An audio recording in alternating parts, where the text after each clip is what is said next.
Howdy, howdy. Hey, Bill guys. Taylor, Ken's 5 Digital Center alongside Andrew Wilson. Yep. It is Fun Time Friday with severe weather already cranking up. Yeah, we've got some really interesting weather out there. The weather not as fun today, but Exactly. we've got a lot of learning possibilities with this kind of weather as well. So we've got a lot of things to talk about today. Model guidance was suggesting just about this time last night, and I wish I could remember which one it was. You know, we look at a series of them. I always like to see which one performing best right out of the gate, and I was selecting several right here last night, and I want to say RPM, but I'm not positive. Either one, it was nailing it, and it's coming true that at about 12 to 1 o'clock, we would start seeing this fire up out to our west. We're still looking at arrival time in the city anywhere between, say, 4 and 8 p.m., give or take. I mean, it's an open window, if you will. Yeah, and you know, we're going to be tracking the chance for strong to severe storms all day today. Of course, this is Fun Time Friday, but we want to take a moment just to give a quick update before we get into some of the lessons that we have today, really talking about the stories and some of the photos you sent in. Let's mention this severe thunderstorm warning real quick. So when we talk about severe thunderstorm warnings, what are you supposed to do again? Kids at home, go ahead and mention in the comments. We'd love to hear what you think you're supposed to do. I've got Kendall Cook in Bexar Counties with us again. The Chaput kiddos, Austin, I love you guys. I might mispronounce that name. I know it's Austin, Taylor, and Jacob. Glad you guys are here. We've got Ned, who's in first grade. Good to see you. Braden Pierce Gonzalez is here. Glad you're here and ready to learn. And like Andrew mentioned, the first lesson for even Zayland, Montgomery, and Universal City is this severe thunderstorm warning. So we have a warning up until 1:30. Now it's for Valverde County. Now the important thing to remember, and it's the first lesson in our Severe Weather 101, know your county, know your city. So now, as you know, Valverde County is enormous. You're looking at Del Rio on the bottom of your screen, which is well south of the severe weather threat. That's why it's always important to know where the polygon is, and you can see where the threat area of that warning truly lives. Yeah, and again, we have several things that can happen with a storm to make it be qualified as severe. This storm is qualified as severe because of its threat for large hail. Maybe a $50 size hail possible with this storm. That's pretty large hail. That's not hail. That's not something you would want to be outside in or driving in, or you would want your parents driving in, and maybe even golf ball size now. Yeah. So what we're doing now is I can put the hail tracker on top of that thunderstorm cell, show you the area of the thunderstorm that's expected to be producing the hail, and then the computer program uses algorithms and formulas based on rain rate, based on the reflectivity. Reflectivity is what you're looking at right now. All of those reds, orange to purple colors, that's called reflectivity. And the computer can use that as well as the estimated rainfall rate, how fast it's coming down from cloud to ground, and give or take, give us a hail size estimate. Remember, this does not mean that someone spotted a golf ball size hailstone, took a picture of it, and got it to us or to the National Weather Service. No, this is a computer estimate on what that size could be. And the size of a golf ball will definitely put a dent in a vehicle, maybe even crack a windshield. Yeah, and think about how radar is getting this information like this. Imagine you pass a note in class to your friend. Oh, there's a new warning. There's a new warning, yeah. You pass a note to your classmate who's, let's say, well far away from you. That's what this radar is doing. It's passing a note out. And then the storm, after the note hits it, comes back and tells the radar, hey, this is the size hail that I think we have, or this is the size rain we think we have. Imagine that's what the radar is doing. It's sending a note out, and it's getting a note back, letting it know, hey, this is what's going on. That's a great analogy, Andrew. That's a great analogy. So this new warning, as you see, it just happened live. This is going to be until 2 p.m., expecting $50 size hail and wind speeds of about 60 to 65 miles per hour.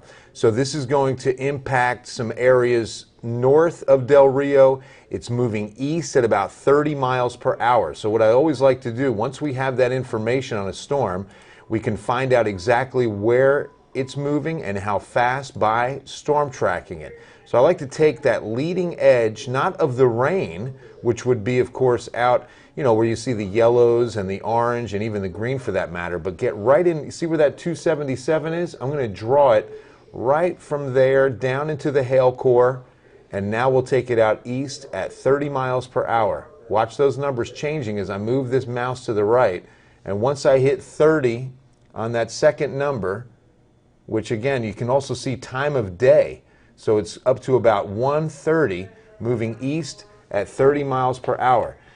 Does appear as I click that there are no communities in that track, and that's moving due east, so that's good news. I mean, this is an open rural area. That would be northern Kinney County. You can see Brackettville down to the south. What's really nice about this radar view, that's where we have a radar. So we're going off the radar in Brackettville, looking into that storm north of Del Rio. And you noticed, just like Weather Chief Bill Taylor said at the beginning of this weather classroom, he said, remember we talked about how important it is to know what county you lived in. Notice what this warning system is going off of. It's going off of 2 counties where we have the severe thunderstorm warning in place. So not just know your county, know where you may live in that county. Notice Brackettville, not under a severe thunderstorm warning right now. So they don't necessarily have to worry about this at the moment. Now they should of course keep their eye on it just in case, but and be aware of the weather as they head throughout the day. But again, knowing where you live in a county and understanding how to read a map is always so important.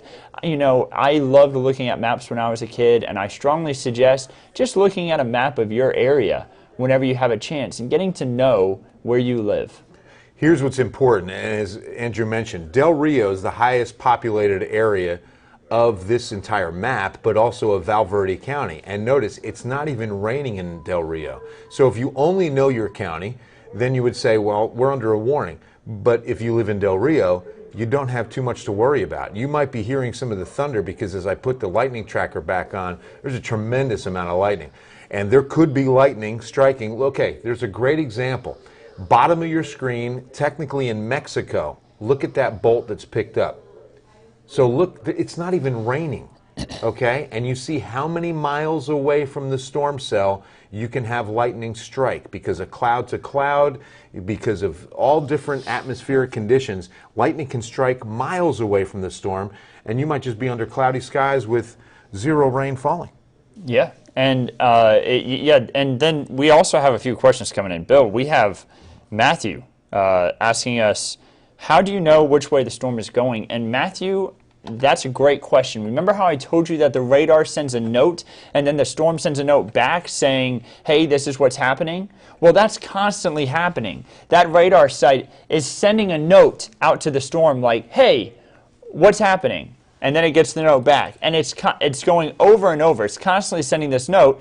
And as that happens, we're finding out that the storm is moving. And that lets us know that the storm is moving a certain direction and at a certain speed. And you see, that's what it looks like if we were to take all those notes, I guess you could say, and put them into the computer. You see the motion of the storm. And so that's how we know which way the storm is moving and which way it may continue to move. It's all thanks to what the radar is doing. I hope that answers your question, Matthew. That's a great analogy, because think about your satellite dish. If you guys use DirecTV, or if you've ever seen a satellite dish, how that works, that is a radar. Radar is a satellite dish that sends that note out, and then it receives it back.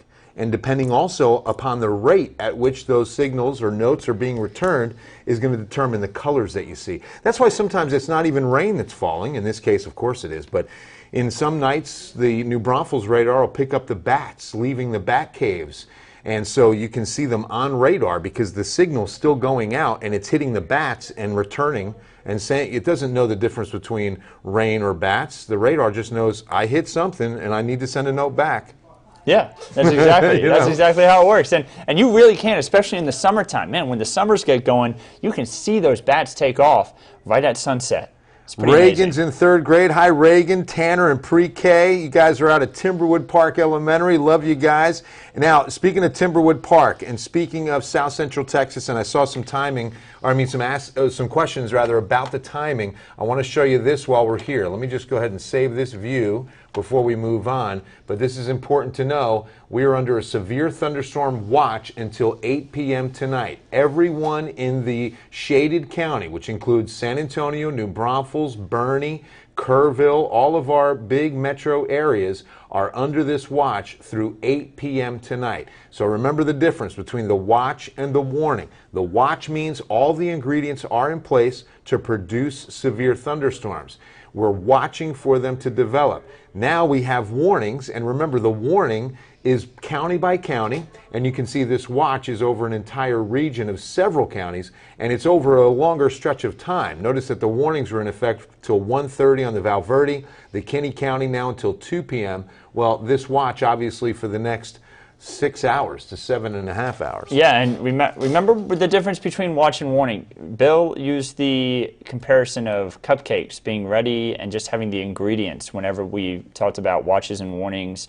I guess it was about a week or a week and a half ago. Did you make cupcakes after I said that? I really wanted some. I knew I it. didn't have enough mix for it.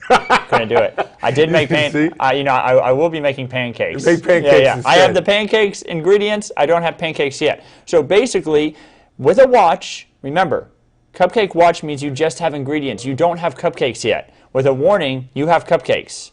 But obviously, severe storms not as friendly as a cupcake. Exactly. We have the ingredients for severe weather through 8 p.m. When we have a warning, like what we have in Val Verde County right now, then you have the actual storm. You would actually have a cupcake warning type thing. I wouldn't be surprised, speaking of, northern Maverick County, if you look at the bottom of your screen and see Eagle Pass, that's in Maverick County, and notice that cell that's firing, that's northeast Maverick and heading towards Uvalde. So if you're in Uvalde, you're probably hearing thunder, and it won't be long before the rain really intensifies. You're probably going to start getting some light rain very soon, if not already, and then it's going to slowly intensify. And I would give it about 30 minutes and some very heavy thunderstorms will be over Uvalde. And as it moves into this environment, moves closer to San Antonio, I'm expecting some of these cells to fire up severe and start producing some hail as well as some damaging winds. So that's why that watch, look what's happening up to the north. So the cold front is just beyond Sonora and dropping into the northern hill country. It's still several miles from San Antonio, but you see that line that's forming west of Sonora and stretching east over I-10 just north of Fredericksburg, even though Fredericksburg getting some rain, but I'm looking at those storms that are just under our warning box and banner at the top of your screen. That's right out ahead of the cold front. If you were with me last night, I talked about how that cold front was going to be the game changer for today. That as it dropped in, that would be the focal point of the thunderstorms. And I know a lot of you in science classes, in fact, I'm working with my daughter on her science class, and guess what happens? All her classmates know that I'm her dad. So they're firing questions. Hey, Peyton, where does your dad say that cold front should go? And where's that high supposed to go? Because they're building surface maps. And so, they're double checking their I said, Peyton, don't give them answers. I'll help, but we're not giving anybody any answers on this. But yeah, if you guys are studying that in your science classes, remember that the cold front arrows are going to be the leading edge of a colder, dense air mass. An air mass that's going to weigh more, it's going to sink lower to the surface, and it's going to kind of undercut the warm, moist air and really do some great forcing, we call that, okay? As it comes in, it almost wedges it, and it really enhances the lift of the atmosphere. And if your atmosphere is already humid, already pretty unstable like we are right now, then that's going to just make it even worse, and that's why we fire up more severe thunderstorms in that line that's occurring. Yeah, and think of it like this. Imagine you're in the pool and your hand's right above the water, and you run your hand right over it. You ever make that wave? Well, your arm is basically that cooler air. And imagine the water going up over and lifting up would be that warmer air. Perfect. I love that's that. going to cause that cooler air, even though we can't see it as well, that cooler air is going under it. The warm, moist air. Remember, warm air rises. We talk about that all the time. It's so much warmer than that cold air. So the warm air will rise quickly, and that will cause the thunderstorms to form, and that's what we have going on today. Remember, it's all based on temperature. When you're boiling that pot of water on the stove, where's all that steam going? It's rising because it's warmer than the air around it. And that's why that motion occurs in the atmosphere. And that's the same thing here with that wedge really enhancing things, and the front, again, slowly dropping in. And this will be, the good news is this, it's one cold front, and it's going to move through, and then our severe weather threat will start to diminish. And we showed you that watch in effect until 8 p.m., so the thinking right now is that we can get this front south of us and towards the coast by 8 p.m., and the severe threat will be over. Because behind that front, the air will start stabilizing. Remember, that cooler, drier air is going to drop in. It's going to be a shallow, heavier layer, and it will be a stabilizing effect to the atmosphere. Yeah, and you know, kids, we're getting to go back and talk all about things that we talked about the last 2 weeks. I want to mention one other thing as well. You know, we've got a lot of lightning out there. Lightning can be so dangerous. And remember, when thunder roars, go indoors. Love it. You don't necessarily have to see lightning to have the threat to be struck by lightning. You showed that lightning strike that was well away from that storm in Del Rio. Yeah, it was earlier. In Mexico just a few minutes ago, several miles away. Yeah, so you don't necessarily have to see lightning to be struck by it. When you hear thunder, go inside. You always want to stay safe. You know, that's why they tell you to get out of the pool, or if you're at a water park, things get shut down for a little bit. This is the time where we want everyone to go inside, hang out a little bit, wait, and then you can go back out. I always say something to your parents even whenever I'm talking about severe weather coverage. I say, we have a chance for severe weather this day. Check the weather before you leave the house. That's a great tip, because be weather aware. And Megan Massey put out a tweet 2 days ago saying, look, we've got to be weather aware for Friday. It's always, you know, we're so grateful for the technology being better than ever before. Today's instrumentation, the radars that we use, they're better than ever before. The satellite we just sent up about a year or two ago, the GOES 16, is the most sophisticated one we've ever had, looking at our satellite imagery, looking at our eastern and western United States. So all of this together is helping us stay ahead of these storms, because we're going to always live with severe weather for the rest of our lives, but the technology is going to help us keep ahead of it. If you get just minutes of a warning, it makes all the difference. So download the KENS 5 app, and remember ABC, always be charging. Keep the phone charged. In these electrical storms, power goes out quickly, and you're going to need to rely on your phone for your information. That's what I also love about this Facebook medium, is that instead of interrupting shows on KENS 5 television that a lot of people enjoy, especially without any weather affecting San Antonio at the current time, then we can stay here and we can give you the information and keep you ahead of this here, as well as respect what people are watching on KENS 5 television. Yeah, and you know, we're going to continue to watch these storms as we sit here. We got the computer in front of us showing us all the storms, but of course we also want to get to some of these.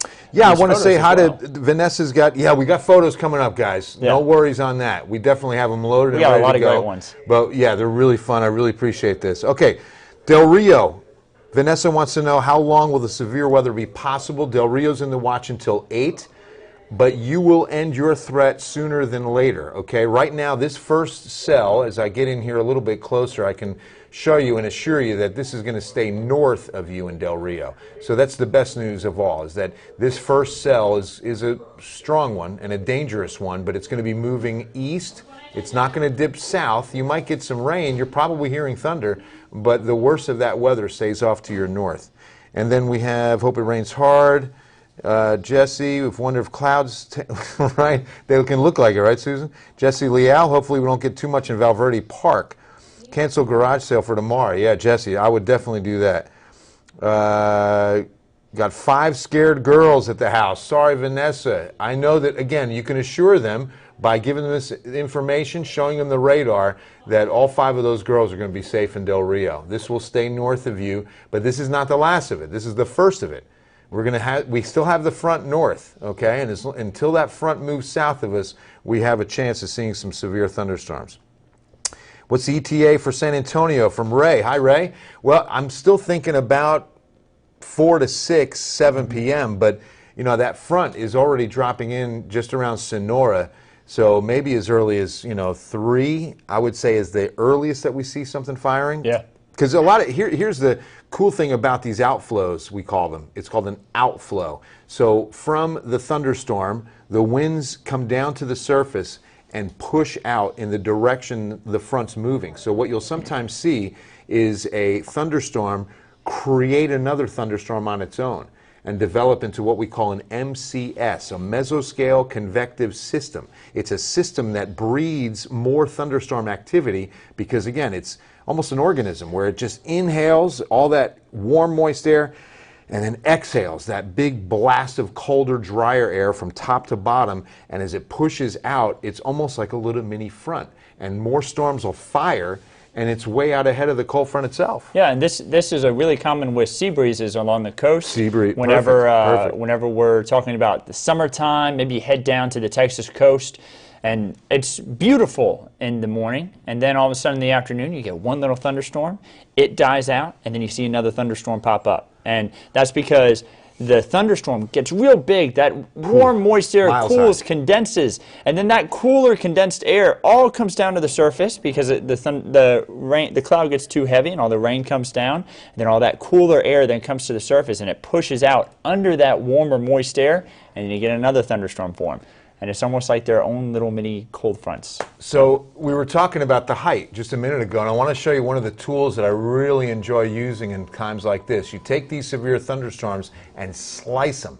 Watch this. I'm going to draw a line right across that hail core, right in the heart of this thunderstorm cell, and we can take a look at the estimated height. Remember, these are computer estimates.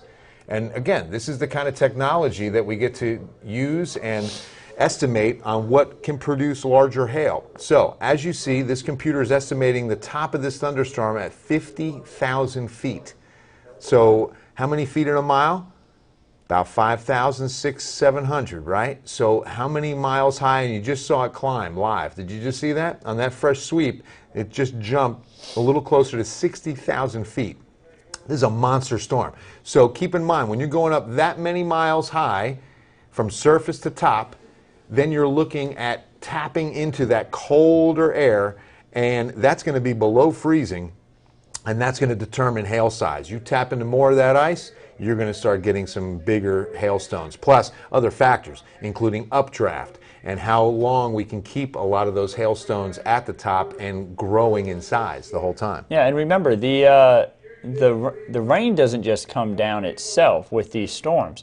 It's bringing down that cooler air mass as well. That's why sometimes out ahead of a thunderstorm, if you feel that cool air hit you like a strong breeze ahead of a thunderstorm, that's that cooler air coming out and pushing out and hitting you right before the thunderstorm comes. Vanessa, I'm glad to hear that. Thank you very much. I hope we calm your anxiety because it's real. And I had a daughter who had tremendous severe weather anxiety for several years. In fact, we used therapy to get some strategies for her so when severe weather occurred, she could use those strategies to really get through it. But when she was 5, 6, 7, 8, even 9 years old, deathly afraid. She's 14 now and has really gotten better about it. Jennifer wants to know, how do we know how far a thunderstorm is away once you hear and once you see lightning, hear thunder? It's the separation between the two. You're going to first see the lightning flash, then count how many you get to seconds before you hear the thunderclap. So for every 5 is a mile, usually. But remember that if you're getting higher in number, do it more than once, so that if you're getting higher in number on the second time, it's moving away from you.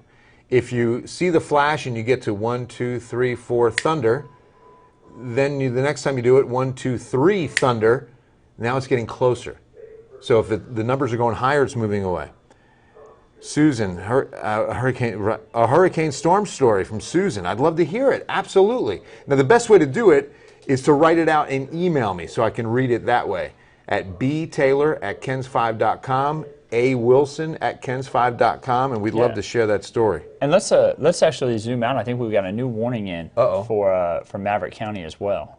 That's that storm I was just talking about when we said that one that's going to be towards the south of Uvalde, and it's heading east though. Okay, so this is a new warning until 2:30, so this is a little bit longer than the warning at the top of your screen, which is until 2. This warning is going to affect La Pryor, so let's go in here and get the specifics on this guy, because this is how we storm track, is once we get in here for this warning until 2:30, we're finding out it's located 12 miles southeast of Darling, 21 miles southeast of Spofford, and it's moving east a little slower, 20 miles per hour. So once I get that out of the way, I'll get into this hail core, and let's do it right here.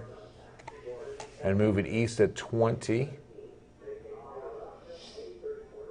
And that's due east. So it's into La Pryor by 2:21. So if you're in La Pryor, you have almost an hour before this is going to affect you. It's a slower moving storm than the one we're tracking up to the north.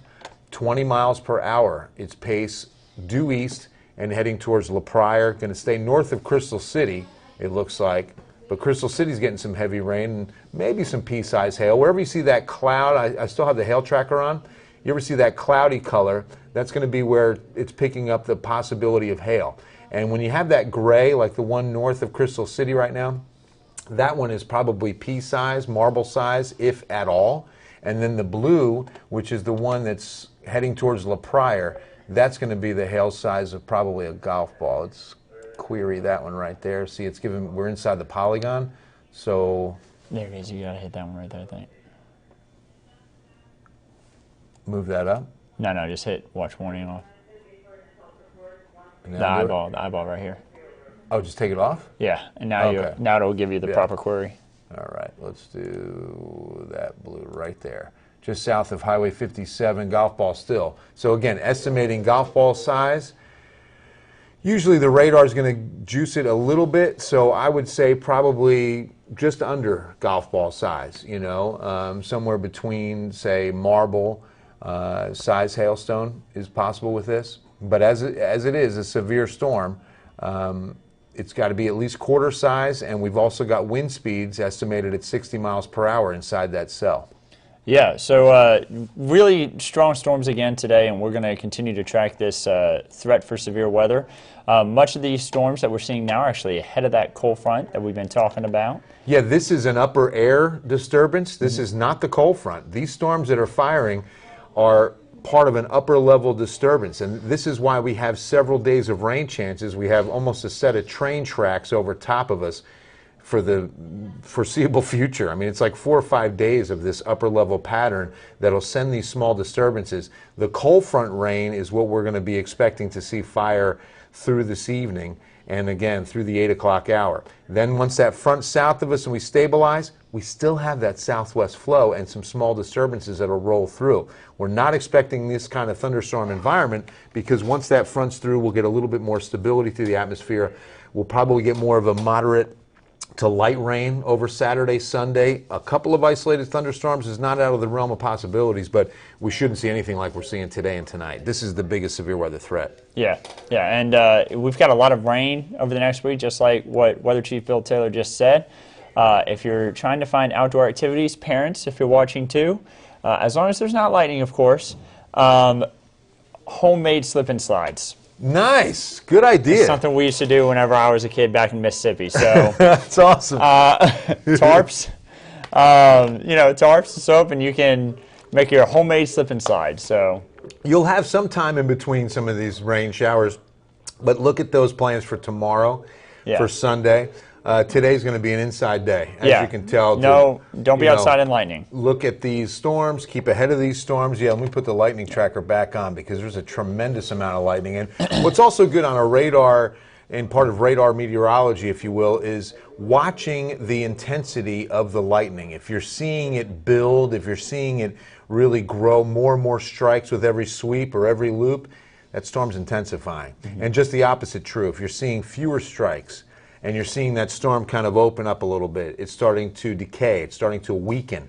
All these storms that we're looking at right now are building. They're in the process of building. And I can see Fredericksburg is probably going to start seeing some very heavy storm activity, as well as, let's see, north of Brackettville, Uvalde and La Pryor are both in the path of some very heavy storms. Although Uvalde, this might pass off to your south. It's going to be awfully close, I think. And you can also see some rain. Let's get into the city and show you what we've got already starting to build. And you see how these showers are healthy downpours moving south to north. So for Schertz, Helotes, Timberwood Park, I know is joining us on our Facebook Live. They're all starting to see some heavy pockets of rain. We've had some of those light showers. Now they're getting a little more intense. We're not seeing any lightning. These are not thunderstorms, just heavier rainfall rates. That's what determines the color. Remember, the radar signal is sent out. the rate at which it returns. So let's say this is like a light green. Now we're up to a yellow. Now we're up to an orange. Now we're up to a red, and that starts to hurt. So I'm such a peach. It can go all the way up towards pink, though. So I mean, that would your hand would Right, really right. Then my hand, yeah. And but white, we've seen even, now if the it gets colors. real big. The most intense will get black, and then it even goes to white. Yeah. And that's typically when you're looking at, in fact, I can even show you some of the rainfall rates. Like this would be a good time right here in the San Antonio region to query right in here. This should give us a rainfall rate. No? Okay. Maybe turned off. Might be turned off. But that's probably going to be, say, an inch to an inch and a half per hour rate. That's how we measure rainfall rate. How fast is the rain coming down? And we do it by hour. Like if that shower was going to be over shirts for 1 full hour without moving, they'd get about an inch of rain.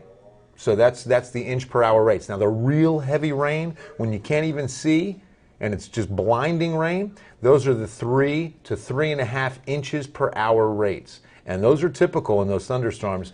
These out to the west, I could just about guarantee you that's going to be the rainfall rate. Our Texas thunderstorms can drop a tremendous amount of water in a short amount of time. So I see people asking questions about how the computer can even know all this information. And again, this all has to do with the radar sending out a signal. And then once this signal hits something, I'm trying to figure out the best way to describe this. So these are things that we can't see. This radar is constantly sending out a signal, kind of like how you're able to watch us if you're on Wi-Fi. It's getting a signal and it's sending it back. It's sending out that note, and it's hitting the storm. And the storm basically sends back the information saying, wow, that's a lot of rainfall. That looks like it's really heavy rainfall, really thick amount of moisture there. Or it'll tell us, oh, wow, that's a really solid, I think that's ice. Mm-hmm. It can actually identify what that is, and then that signal that it gets from the storm, what the radar sent out in the first place, it bounces off the storm and it comes back. Think about in cartoons that you may watch or maybe some video games you may play, you have the radar that may pop up on the screen. And let's say Snoopy is out flying he flies the Red Baron, right? Yeah, he's out flying the Red Baron. Or is he the Red Baron? He is the Red Baron. Yeah. Yeah. He's out flying, and then let's say he looks down at his radar and it bounces back. There's a little green blip on the screen. That's usually what it is, a green blip. He knows there's something there because the radar sent out a signal and it bounced back. And he knew, oh, there's something out there. Perfect. So that's kind of like what we may see on cartoons, what we may see in video games. That's what this radar is doing as well. It's sending out a signal, and then it's finding out, oh, there's something over there.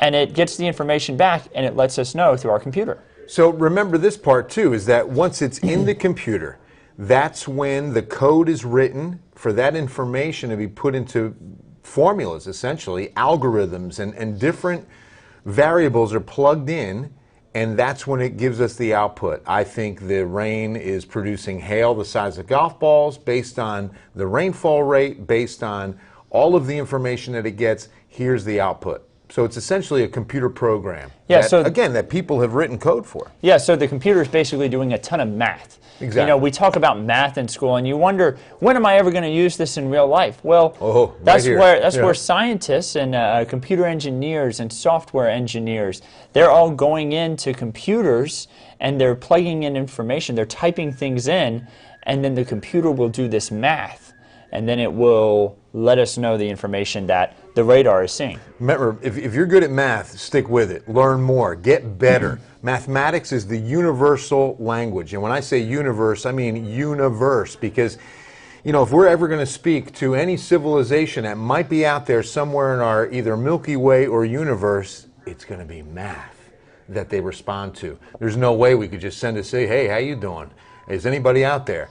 How would they know what that means? Even if we send it in every language on our planet, right? And from every country, it still won't work, right? Mathematics, however, that's what we hope, that they can calculate and send us something back. And there could be universal communication. It'll be through mathematics that happens. Now, of course, in our lifetime, we'll never get the signal back.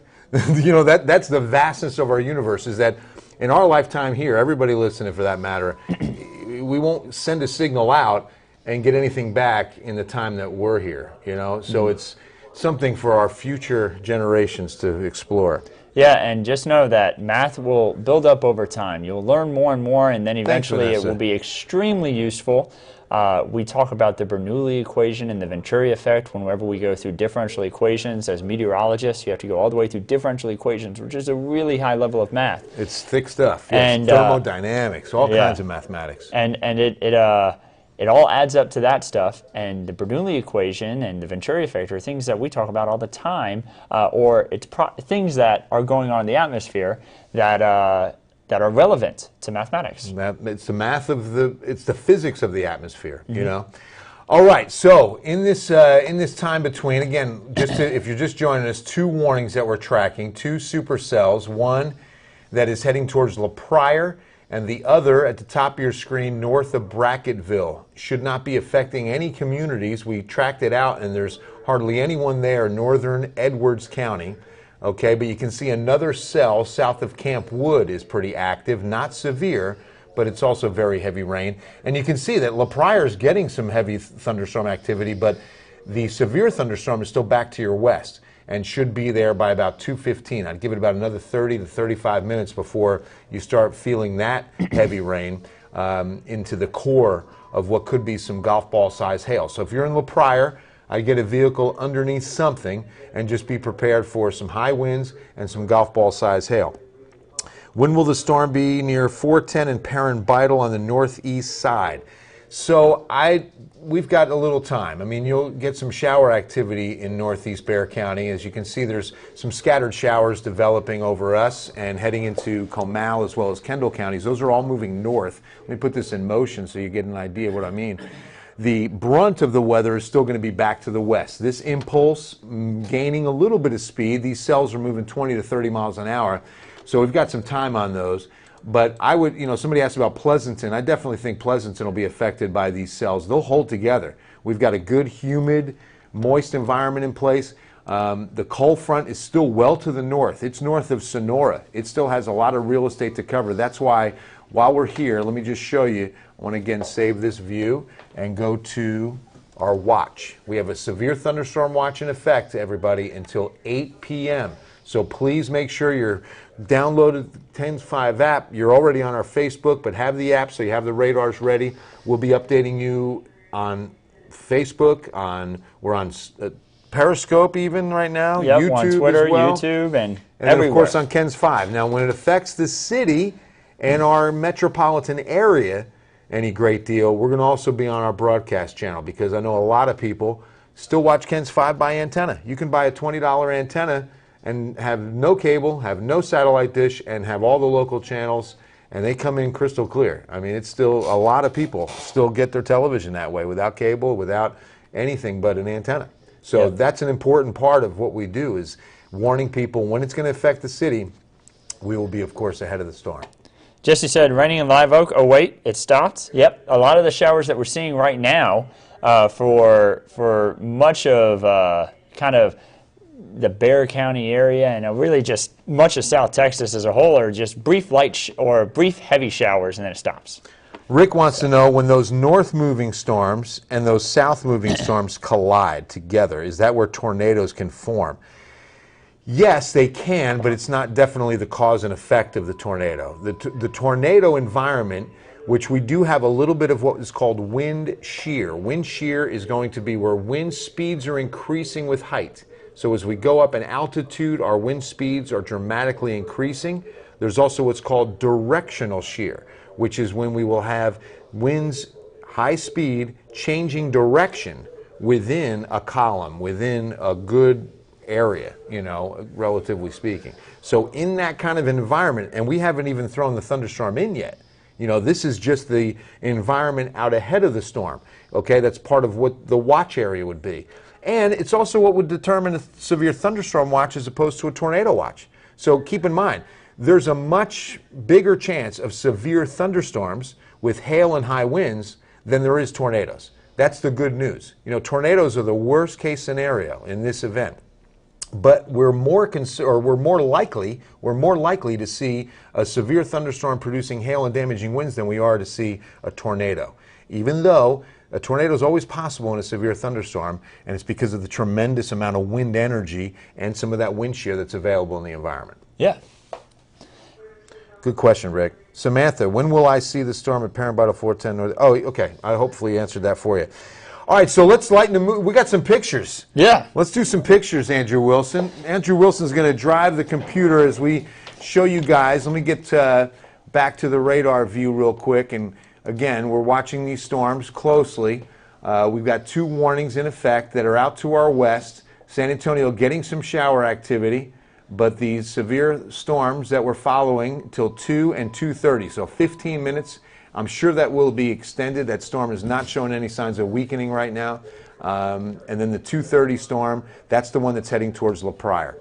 All right, so what we like to do on Fridays, you know, this is our second week of our Cloudy with a Chance of Learning, is to encourage you guys out there, your students mainly, to show us what you're learning. And this is my niece in Moss Bluff, Louisiana, Braylon. Oh, wait, we got those mixed up. Braylon's the 8-year-old. Her brother Wyatt's the 5-year-old. But you can see that Braylon has the high pressure on the left, the low pressure on the right.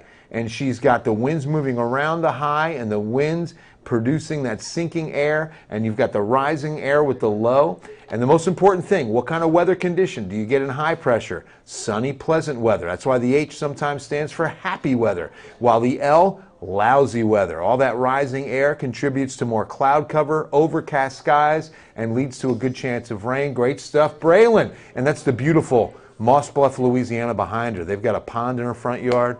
Oh, it's gorgeous. That area is beautiful.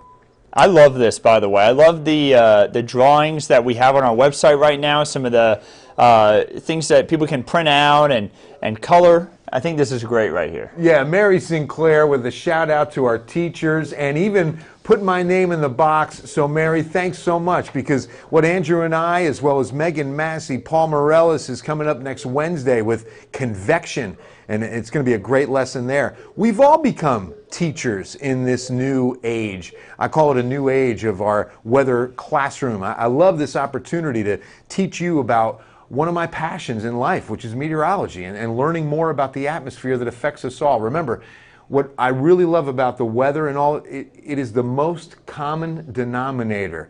All right, you students out there, you know your fractions, you're studying fractions in mathematics, the common denominator. Well, the most common denominator of mankind is weather. It affects all of us. And so it's always interesting to learn more about it. Mary Sinclair, 11 years old, that's good stuff. A shout out to all of our great teachers. My oldest daughter is studying education to be a teacher, so I can't wait till she does that. Oh, summer fun from Kiera. Kiera is 11. Yeah, this is another great thing to do, I guess on a rainy day even. Water balloon fights. We've got, that's a tree to the left, right? And then we're having a big water balloon fight. There's a little clubhouse up there in the tree too. Summer sun. Yeah, that is a tree house. That's why I was thinking, is that a broadcast tower? But that's the tree. That's the tree house. I think the ladder to go up the tree house. That's what I was looking at. And that's a lot of fun in the sun. And I'll tell you what, Kiera, we're going to be begging for sunshine in this forecast. Am I right? Oh yeah, we've got a lot of days of rain ahead of us. You know, Mother Nature must have heard the stay home, work safe order. And said, okay, I'm going to deliver the weather. Make sure you stay home. So, because we're under rain chances, we're not going to see sunshine, Kiera, for several days. Probably not till next week sometime. Yeah, we could use a little bit of sunshine here and there. Oh, we're heading up to the state capitol now. There's Big Lou. He's 5 years old, and I love this picture. My man Lou has got all 4 seasons. We covered the seasons. That was something that Andrew and Megan covered a little bit earlier in the week. And this is when I love to sing one of my favorite James Taylor songs. Winter, spring, summer, or fall. All you've got to do is call, and I'll be there, Lou. Yes, I will. You've got a friend. right, Good stuff, Lou. And remember, our seasons are determined by the tilt of the Earth. Now, that tilt never changes. What changes is where we are in our spin around the sun, what's called our orbit. So we're orbiting the sun at the center of our solar system, right? And we're orbiting the sun. And as we're moving around, we're tilted the entire time. We're kind of on our, tilted on our back about 24 degrees. And that's what determines the seasons. Where the sun hits the planet with its direct rays determines each of the 4 seasons. Good stuff, Lou. Oh, yeah, great. Next up is Janet Dinkins, who actually submitted these photos with a question about cirrus clouds, Andrew. Just kind of what they are and why they get that wispy effect like that. Well, cirrus clouds form whenever we have a lot of moisture get way high up in the atmosphere where we have a lot of colder conditions, temperatures below freezing. And that moisture will kind of just spread out, and that can lead us, if it cools and condenses enough, we can have some high ice crystals in the atmosphere, leading us to cirrus clouds. And that's what they are. It's high-level ice crystals in the atmosphere where we got moisture into the top of the atmosphere, and it caused it to spread out like that. So it's also in those cirrus clouds and those ice crystals that when you have a good bright moon, you get that moon halo effect. A lot of people will take pictures and say, wow, look at that big ring around the moon. Well, that's created by the moon's light illuminating the ice crystals that are in those cirrus clouds. Because again, the altitude of cirrus clouds, it's ice that high because the water droplets are definitely freezing. Great pictures, by the way, Janet.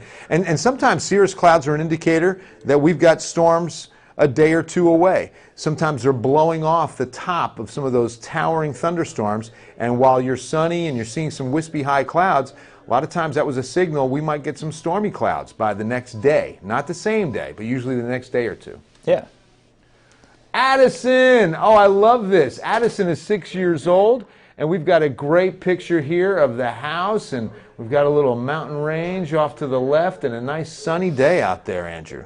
Oh yeah, beautiful photo. Addison, thank you so much for this drawing. Remember, we love seeing these drawings here at Kent's 5, so please, please make sure you send them in to us. Absolutely. There's Wyatt Abear, my nephew in Moss Bluff, for, again, beautiful little catch and fish pond back there. Catch and release we usually do out there. But yeah, you can see also learning about high pressure and low pressure and what drives our weather patterns. A lot of times when it's cloud-free skies, it's because of high pressure, when we're getting those deep blue bonnet skies over top. And we're not going to see those for a while, I'm afraid, because we've got more low pressure, which always leads to cloud cover and rainfall. Speaking of which, if you're just joining us, tracking severe thunderstorms on our Friday afternoon, 2 active warnings. In fact, we're about 10 minutes away from expiring that first warning, left side of your screen, as we've got some rain falling in Del Rio. In fact, Vanessa just said they got pretty soaked, but nothing severe. That's what's good, is that severe cell now way gone. It's moving north of Bracketville. That one's moving east at about 30. And then the La Pryor storm is moving east at about 20. So I want to stop these, and we're going to storm track them. So we'll get the most current data. We'll take off the lightning so that we can get a good look at that cell. Now, here's something in radar meteorology we also look at. When we get those shapes, okay, in that reflectivity, remember that big word is going to describe and define the colors you're looking at. What the radar displays is what's called reflectivity. There's base reflectivity, which looks at the bottom part of the storm.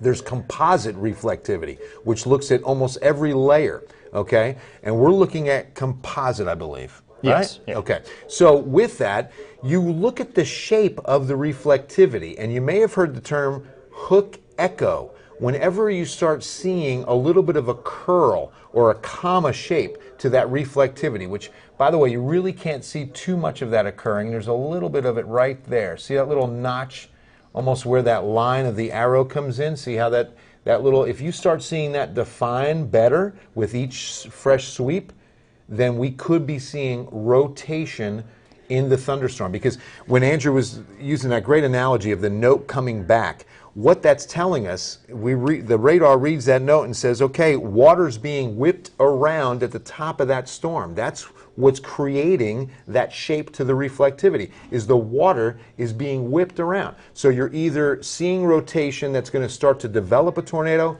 or it is a tornado. So if it's well defined enough, the National Weather Service meteorologists will say tornado warning, and it'll be issued. Not the case right now, just a severe thunderstorm. Yeah, and Bill, we actually have something else that's coming in today. Something that we always talk about here at KENS 5 about how important it is to stay protected against flooding.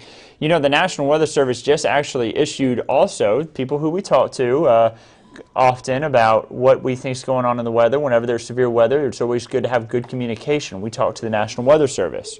They said that there's now a flash flood watch issued for Bandera, Bastrop, Bear, Blanco, Caldwell, Comal, Edwards, Gillespie, Guadalupe, Hayes, Kendall, Kerr, Kinney, Medina, Travis, Uvalde, and Val Verde. That's a lot of counties. Almost all of us. Essentially, Yeah. So, this severe thunderstorm watch now includes a flash flood watch. And how long is this in effect? I'm going to say a couple days. Yeah, well, it's all the way until midnight tonight, but I'm willing to bet that they issue more because of all the rain that we have ahead of us. So the reason why they told us, they said, you know, we feel like we need to issue this because a lot of these storms are moving a little bit slower than expected, which we're seeing that on the radar right now. Yeah, 20 miles an hour puts this cell that we just tracked east at 20 to La Pryor at 2:31. See the upper left below that main banner is the 2:31 p.m. That time is arrival in La Pryor. Even though it's raining in La Pryor, what I'm looking at for 2:31, which is still 35 minutes from now,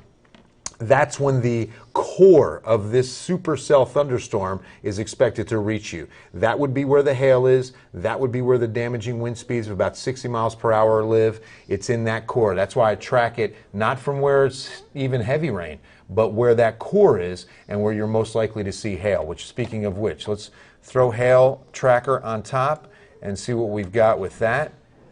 And it's still not impressive. As long as you see that light blue, it might just be about a golf ball in size, and that's probably a long shot. So small hail, we're not looking at large, real damaging hail, which would be, you know, baseball to softball size hail, which we have seen in Texas too many times. That's not the case right now, and we hope it stays that way, but it's possible. That's why we're tracking these storms and keeping you guys ahead of it. Something that also leads to hail being so large here. Back where I'm from in Mississippi, we actually have more of the warm and humid environment, and the humidity really helps things so that we don't usually get the large hail. Now, tornadoes are a little bit more common in Mississippi. We also have a little bit more in the way of severe thunderstorm warnings more often. But here, hail is a bigger thing, and that has to do with dry air. Drier air that's higher up in the atmosphere. And when the tops of the thunderstorms, I'm about to get a little bit technical here, but whenever there's drier air at the top of the thunderstorm, evaporation is a cooling process. Let's say you're out for a run, you're sweating outside, it's the middle of the summer, and the moisture on your skin is evaporating. That's actually cooling you off. Evaporation is a cooling process. We call it evapotranspiration.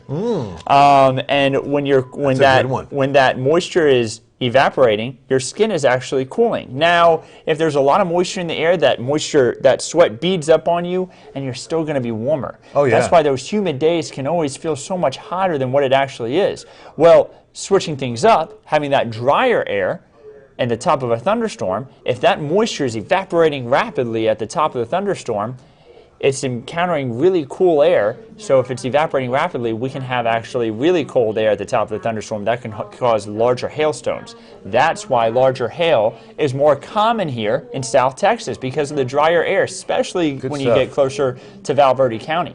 Yeah, because the more that evaporation is taking place, the more cold air is being created. Again, that's why you shiver when you get out of the pool. Out of the shower, give me that towel, hurry, right? You just want to dry off as fast as you can, and when you dry the water off, you're more comfortable, you're not as cold, because there's no more water evaporating off your body so rapidly. It's still evaporating. I mean, we're evaporating body moisture right now. We're inside, so we're very comfortable where the air is dry, obviously, and we're air conditioned, but as soon as you get into a humid environment, it kind of feels sticky, you know? All right, hail coming to Castroville, not at the current time, but Castroville definitely in the path of what will develop, and I'm assuming that these storms will definitely hold together. Wow, look at that storm in Mexico.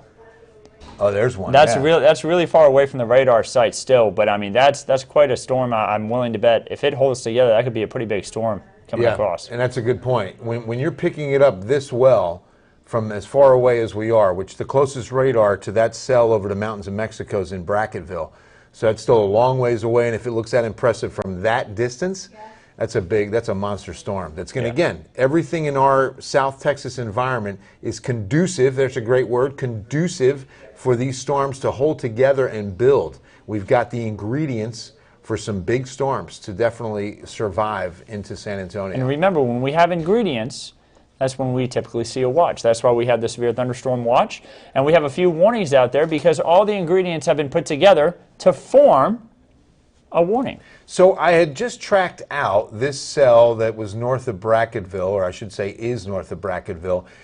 It's really slowed down. We had it at 30 miles per hour when it first developed north of Del Rio and went into a warning.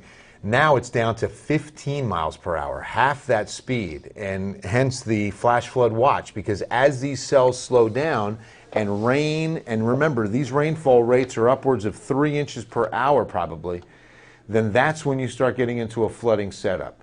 And so a flash flood watch until midnight tonight means that we are under the threat of seeing some of this lead to flooding in South Central Texas. In all of South Central Texas, there's a chance. And when we use the term flash with the flooding, that means that the flooding could occur within 4 to 6 hours of the rain beginning. Okay, so this is the beginning right now. So we could see some flooding as early as, say, 4, 5, 6 p.m. for these communities out to our west and the hill country.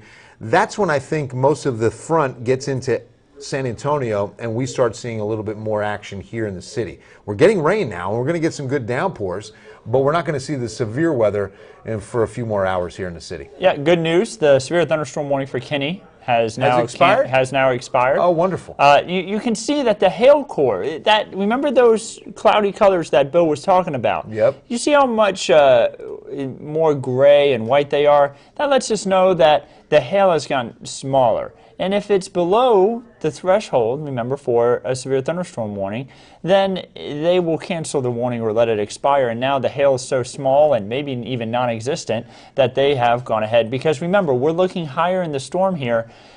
By the time the hail gets to the surface, it may have melted and have been just plain old rain. Because sometimes it melts as it comes down. Yeah, it melts out because remember, on its descent, it's moving through layers of air that are going to be warmer as you get closer to the surface.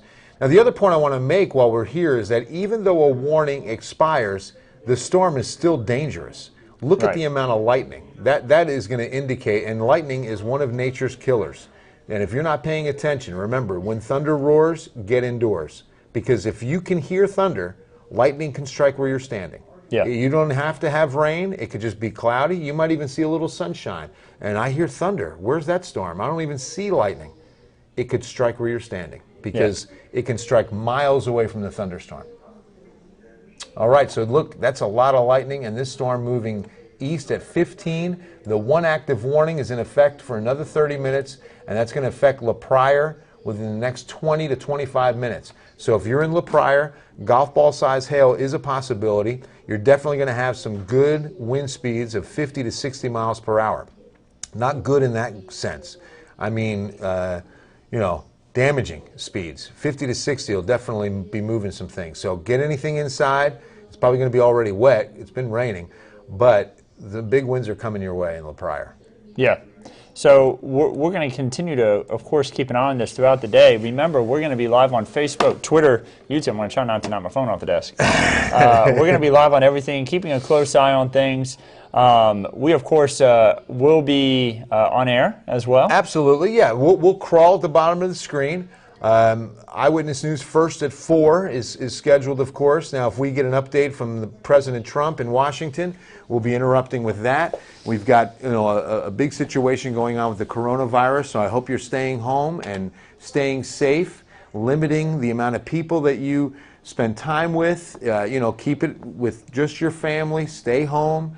And let's ride this thing out. Like I said, the weather is stay-home weather for the next 12 hours. We're definitely in this for a while. And just to recap, guys, we've got one active warning till 2:30, I want to show you that we also have a severe thunderstorm watch in effect through 8 p.m. So we have the threat of severe weather through 8 p.m. in all of these communities. So you can see that Cotulla, Tilden, Beeville, Victoria, you're not in the watch.